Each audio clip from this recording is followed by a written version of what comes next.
Xabaringiz bo'lsa kerak, 15 milliondan ortiq aholining shaxsiy ma'lumotlari tarqab ketganligi to'g'risida butun internetda ma'lumotlar tarqalmoqda. Hozircha rasmiylar buni inkor etishmoqda. Shunday bo'lsa ham, ogohlik davr talabi, ehtiyot choralarini ko'rish zarur. Buning uchun nima qilish kerak? Buning uchun eng avvalo siz o'zingizning nomingizga kredit olishga taqiq qo'yishingiz kerak.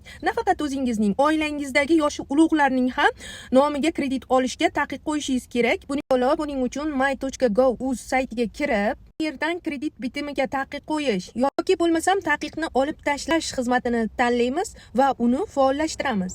Bundan tashqari davlat tashkilotlari tizimiga, ayniqsa Won ID tizimiga kirib, login va parollarimizni yangilaymiz. Eng asosiysi, sizga bank tomonidan qo'ng'iroq qilyapman, kodlarni aytib yuboring degan qo'ng'iroqlarga javob bermasligingizni tavsiya qilamiz. Bizni kuzatishda davom eting. Eng so'nggi yangiliklar Shahnoza Mamatropova sahifasidan topasiz.